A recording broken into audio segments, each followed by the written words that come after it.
नमस्कार विद्यार्थियों। आज हम संविधान की प्रस्तावना के बारे में अध्ययन करेंगे। भारतीय संविधान की प्रस्तावना के साथ ही प्रस्तावना से संबंधित जो महत्वपूर्ण प्रश्न है उत्तर है उसके बारे में हम अध्ययन करेंगे। प्रस्तावना से संबंधित महत्वपूर्ण प्रश्न जो आज तक के एग्जाम्स में आए हुए हैं उन सब के बारे में हम अध्ययन करेंगे। तो इस वीडियो को ध्यान से देखें और सुने। भारतीय संविधान की प्रस्तावना के बारे में यदि हम देखें तो संविधान सभा के द्वारा भारतीय संविधान का निर्माण किया गया था और संविधान सभा के अंतर्गत 13 दिसंबर 1946 को एक उद्देशिका पेश की गई थी, उद्देश्य प्रस्ताव पेश किया गया था और यही उद्देश्य प्रस्ताव प्रस्तावना के रूप में भारतीय संविधान के अंतर्गत जाना जाता है। नेक्स्ट, इसके अंतर्गत भारतीय संविधान की जो प्रस्तावना है उसे भूमिका भी कहते हैं संविधान की, और ये पंडित नेहरू के द्वारा जो उद्देश्य प्रस्ताव प्रस्तावित किया गया था उस पर आधारित है।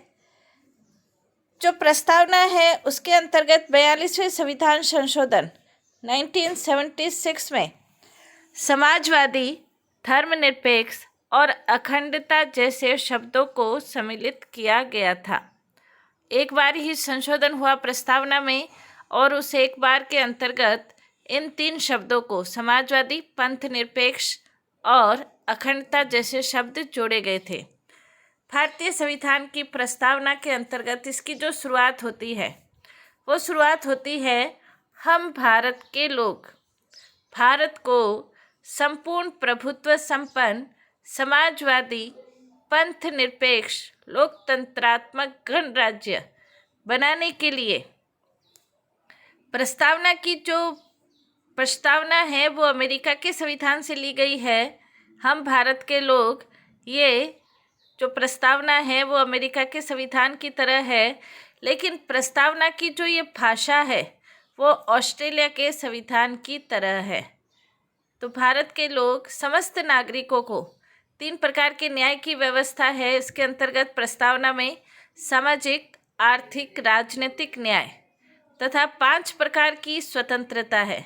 ये सभी क्वेश्चन एग्जाम्स में पूछे जाते हैं कि कौन कौन से न्याय है, कौन कौन सी स्वतंत्रता प्रस्तावना में बताई गई है। तो विचार, अभिव्यक्ति, विश्वास, धर्म और उपासना की स्वतंत्रता।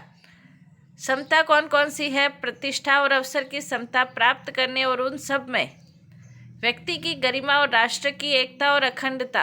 अखंडता जो शब्द है वो 1976 में जोड़ा गया था। बंधुता बढ़ाने के लिए दृढ़ संकल्प होकर इस संविधान सभा में आज दिनांक 26 नवंबर 1949 को इस संविधान को अंगीकृत, अधिनियमित और आत्मा अर्पित करते हैं। कौन करते हैं? भारत के लोग। हालांकि संविधान सभा के द्वारा संविधान बनाया गया है, लेकिन भारत के लोगों के द्वारा ही यह अंगीकृत, स्वीकार किया गया है।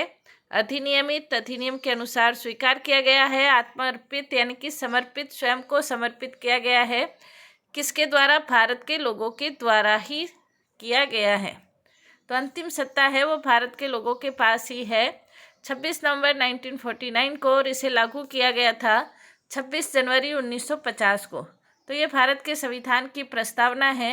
नेक्स्ट, इसके अंतर्गत यदि हम देखें तो प्रस्तावना में जो प्रमुख शब्द हैं, जैसे हम भारत के लोग, तो हम भारत के लोग ये शब्द सबसे पहले प्रस्तावना के अंतर्गत आता है। इसका तात्पर्य ये है कि भारत एक प्रजातांत्रिक देश है और भारत के लोग ही संप्रभु हैं। भारतीय जनता को अधिकार मिले हुए हैं, वही संविधान का आधार है। दूसरे देशों में भारत का जो संविधान है वो भारतीय जनता को समर्पित है। तो कहने का तात्पर्य ये है कि हम भारत के लोग, ये शब्द प्रस्ताव। नेक्स्ट, इसके अंतर्गत जैसे संप्रभुता है। संप्रभुता इस शब्द का आशय भारत ना तो किसी अन्य देश पर निर्भर है और न ही किसी अन्य देश का डोमिनियन यानी कि कोई उपनिवेश नहीं है, इसके ऊपर कोई शक्ति नहीं है। आंतरिक और बाह्य मामलों में कौन सी नीति बनानी है, क्या लागू करना है, कानून बनाना है, इन सब के लिए भारत संप्रभु है। तो भारत एक संप्रभु राष्ट्र है। नेक्स्ट, इसके अंतर्गत समाजवादी शब्द। समाजवादी ये शब्द है, ये शब्द भी 1976 के अंतर्गत जोड़ा गया था। समाजवादी शब्द के अंतर्गत ऐसी संरचना है जिसके अंतर्गत पूंजी, जमीन, संपत्ति आदि सार्वजनिक महत्व और नियंत्रण के वितरण में समतुल्य सामंजस्य हो। यहाँ पर ये बात ध्यान रखनी है कि भारत में समाजवादी जो शब्द है वो समाजवादी शब्द प्रजातांत्रिक समाजवादी के रूप में लागू किया गया है। यानी कि भारत के अंतर्गत सार्वजनिक क्षेत्र और निजी क्षेत्र दोनों मिलकर भारतीय अर्थव्यवस्था का निर्धारण करते हैं। तो ये प्रजातांत्रिक समाजवाद से संबंधित है। बेकारी, बीमारी, गरीबी, दरिद्रता, इन सब से मिलकर लड़ा जाता है। कहने का तात्पर्य प्रजातांत्रिक समाजवादी अर्थव्यवस्था है। भारत के अंतर्गत पंथ निरपेक्ष शब्द ये भी 1976 के अंतर्गत जोड़ा गया था 42वें संविधान संशोधन के द्वारा। पंथ निरपेक्ष, धर्म निरपेक्ष शब्द जोड़ा गया है, जिसके अंतर्गत अब ये निश्चित है कि भारत के अंतर्गत किसी भी धर्म राष्ट्र धर्म नहीं है और धार्मिक मामलों के अंतर्गत भारत किसी भी तरह का किसी के साथ कोई भेदभाव नहीं करता है। भारत के अंतर्गत सभी धर्म समान हैं और सरकार के द्वारा सभी धर्मों को समान समर्थन प्राप्त है। और इसी के अंतर्गत मौलिक अधिकारों के अंतर्गत धार्मिक स्वतंत्रता का अधिकार संविधान के अनुच्छेद 25 से 28 तक जोड़ा गया है। नेक्स्ट इसके अंतर्गत हम देख सकते हैं लोकतांत्रिक। संविधान की प्रस्तावना में लोकतांत्रिक शब्द का प्रयोग किया गया है। भारत के अंतर्गत न सिर्फ राजनीतिक लोकतंत्र, जनता का जनता के जनता द्वारा शासन ही नहीं है, राजनीतिक लोकतंत्र ही नहीं है, बल्कि आर्थिक और सामाजिक लोकतंत्र को भी शामिल किया गया है। वयस्क मताधिकार, सामाजिक चुनाव, कानून की सर्वोच्चता, न्यायपालिका की स्वतंत्रता, ये सभी लोकतांत्रिक व्यवस्था के प्रमुख स्वरूप कहे जा सकते हैं। भारत के अंतर्गत अप्रत्यक्ष संसदीय लोकतांत्रिक व्यवस्था को ग्रहण किया गया है। संविधान की प्रस्तावना के अंतर्गत नेक्स्ट जो शब्द है गणतंत्र। गणतंत्र के अंतर्गत दो प्रकार का शासन होता है, एक होता है वंशानुगत और एक लोकतंत्रीय गणतंत्र। भारत के अंतर्गत जो सर्वोच्च प्रमुख है वो प्रत्यक्ष अप्रत्यक्ष रूप से जनता के द्वारा चुना जाता है, तो इसे गणतंत्र कहेंगे। और राजनीतिक संप्रभुता एक व्यक्ति के हाथ या राज्य के हाथ में नहीं बल्कि लोगों के हाथ में है और न ही यहाँ पर किसी भी प्रकार का कोई विशेषाधिकार प्राप्त वर्ग है उसकी अनुपस्थिति है और सभी के साथ भेदभाव नहीं किया जाता, नागरिकों के साथ कोई भेदभाव नहीं किया जाता है। तो भारत में गणतंत्र है। गणतंत्र यानी कि कोई विशेषाधिकार प्राप्त वर्ग नहीं है और शासन का जो सर्वोच्च प्रमुख है वो जनता के द्वारा चुना जाता है। नेक्स्ट इसके अंतर्गत स्वतंत्रता। यहाँ स्वतंत्रता का तात्पर्य नागरिक स्वतंत्रता से भी है। स्वतंत्रता के अधिकार का इस्तेमाल संविधान में लिखी गई सीमा के भीतर ही किया जाता है। स्वतंत्रता का अधिकार दिया गया है, लेकिन साथ ही साथ स्वतंत्रता के अधिकार के साथ सीमाओं के अंतर्गत स्वतंत्रता का प्रयोग किया जाता है। भारत के अंतर्गत न्याय की प्रस्तावना में न्याय की व्यवस्था भी की गई है। 3 तरह का न्याय देखा जा सकता है, सामाजिक न्याय, आर्थिक न्याय और राजनीतिक न्याय। ये 3 प्रकार का न्याय है। सामाजिक न्याय से तात्पर्य है कि मानव के बीच जाति वर्ण के आधार पर कोई भेदभाव नहीं किया जाएगा। आर्थिक न्याय का तात्पर्य यह है कि उत्पादन वितरण के साधनों का न्यायोचित वितरण किया जाएगा। धन संपदा का कुछ हाथों में केंद्रीयकरण नहीं होगा। राजनीतिक न्याय का तात्पर्य है राज्य के अंतर्गत सभी नागरिकों को समान रूप से राजनीतिक अधिकार प्राप्त है और सभी को सरकार तक पहुंचने का अधिकार प्राप्त है। 5 प्रकार की स्वतंत्रताओं का उल्लेख हम पढ़ चुके हैं। विचार, अभिव्यक्ति, विश्वास, धर्म और उपासना की स्वतंत्रता यहाँ सभी नागरिकों को प्राप्त है। तो 5 प्रकार की स्वतंत्रता, 3 प्रकार का न्याय का उल्लेख प्रस्तावना के अंतर्गत हमें देखने को मिलता है। भारतीय संविधान के अंतर्गत समानता की स्थापना भी की गई है। संविधान के अंतर्गत हर नागरिक को अवसर की समानता प्रदान है। साथ ही साथ समाज के सभी वर्गों के लिए समान अवसर की सुविधा भी प्राप्त है। किसी भी व्यक्ति को विशेषाधिकार प्राप्त नहीं है। बंधुत्व, भाईचारे की भावना, ये शब्द भी प्रस्तावना में है।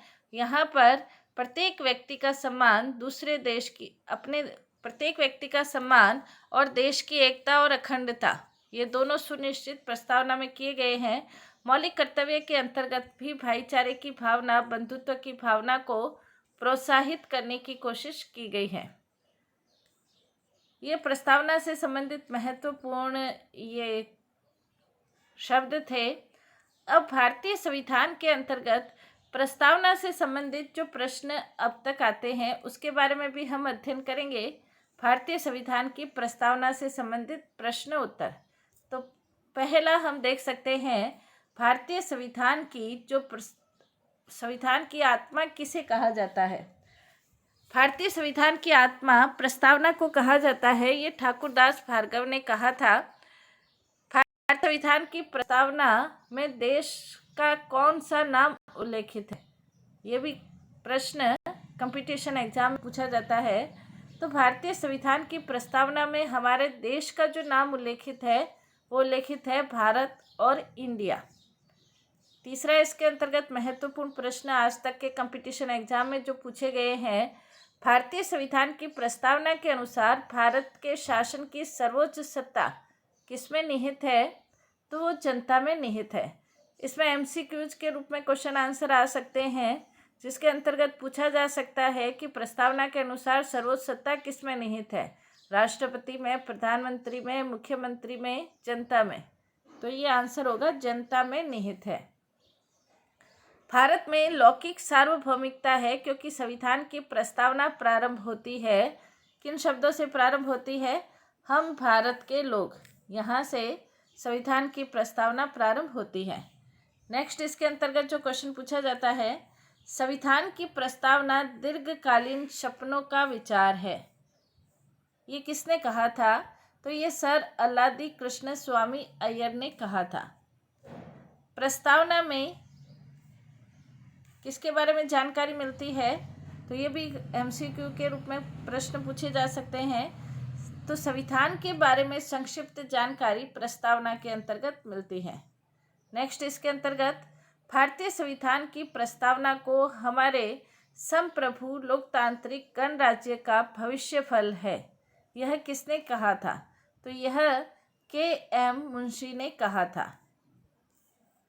किस विवाद के अंतर्गत सर्वोच्च न्यायालय ने प्रस्तावना को भारतीय संविधान के मौलिक संरचना का भाग स्वीकार किया, तो इसका उत्तर है केशवानंद भारती विवाद हुआ था, उसके अंतर्गत सर्वोच्च न्यायालय ने प्रस्तावना को मौलिक संरचना का भाग स्वीकार किया। साथ ही ये भी स्वीकार किया 1973 के अंतर्गत केशवानंद भारती बनाम केरल राज्य जो विवाद था उसके अंतर्गत, और ये भी निश्चित किया कि प्रस्तावना में संशोधन भी किया जा सकता है। किस विवाद के अंतर्गत सर्वोच्च न्यायालय ने यह स्वीकार किया था कि प्रस्तावना संविधान का मूल भाग नहीं है, संशोधन नहीं किया जा सकता, तो 1960 के अंतर्गत बेरूबरी विवाद बनाम संयुक्त राज्य ऐसा विवाद था, उसके अंतर्गत ये स्वीकार किया गया था कि प्रस्तावना संविधान का भाग नहीं है। लेकिन सर्वोच्च न्यायालय ने 1973 में केशवानंद भारती विवाद के अंतर्गत इस निर्णय को परिवर्तित करते हुए ये स्वीकार किया कि प्रस्तावना संविधान का भाग है। भारतीय संविधान की प्रस्तावना किस स्वतंत्रता का उल्लेख करती है, भारतीय संविधान की प्रस्तावना अभिव्यक्ति, विश्वास, विचार, धर्म और उपासना की स्वतंत्रता की उद्घोषणा करती है।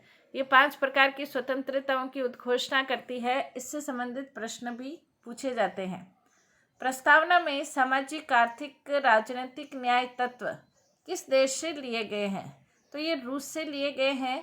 प्रस्तावना के अंतर्गत जो सामाजिक न्याय की व्यवस्था है, आर्थिक न्याय की व्यवस्था है, ये रूस से लिए गए हैं। भारत में निम्न में से समाजवाद के किस रूप को अपनाया गया है, तो भारत के अंतर्गत समाजवाद के लोकतांत्रिक समाजवाद के रूप को अपनाया गया है। लोकतांत्रिक समाजवाद जिसके अंतर्गत समाजवाद की मिश्रित अर्थव्यवस्था के रूप को अपनाया गया है।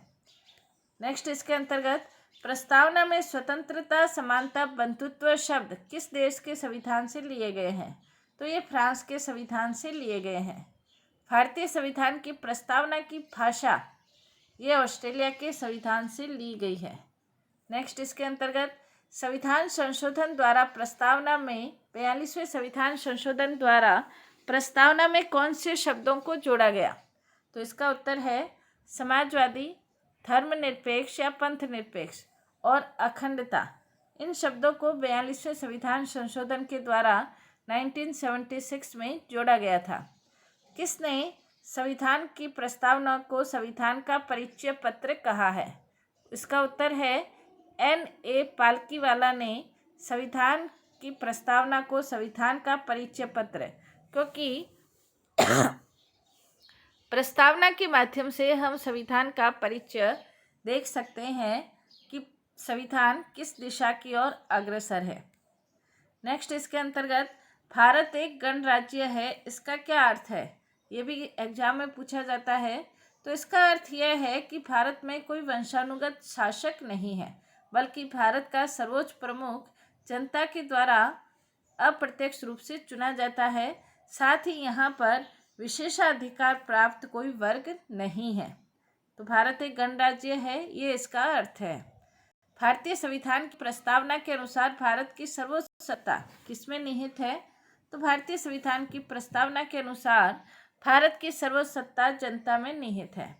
नेक्स्ट इसके अंतर्गत भारतीय संविधान की प्रस्तावना में किन आदर्शों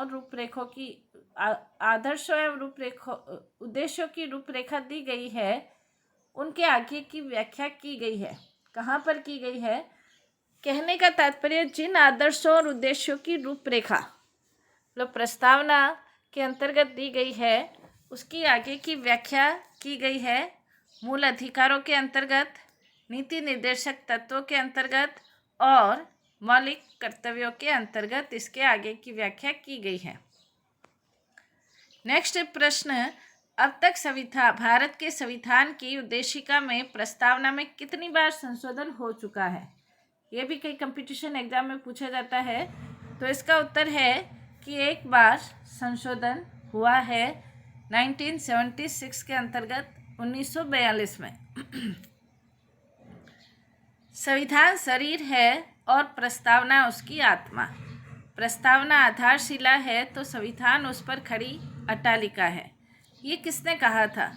तो ये सुभाष कश्यप ने कहा था। संविधान की प्रस्तावना में कितने प्रकार के न्याय की बात की गई है? तो 3 प्रकार के न्याय की बात की गई है, राजनीतिक, आर्थिक और सामाजिक न्याय। ये 3 प्रकार के न्याय की बात की गई है। संविधान की प्रस्तावना में कितने प्रकार की स्वतंत्रता है? तो ये 5 प्रकार की स्वतंत्रता है। समानता कितने प्रकार की है? 2 प्रकार की समानता है, ये हम पढ़ चुके हैं। संविधान की आधारशिला किसमें निहित है? संविधान की आधारशिला उद्देश्य प्रस्ताव, जो कि नेहरू जी के द्वारा 13 दिसंबर 1946 को प्रस्तावित किया गया था, उसमें निहित है।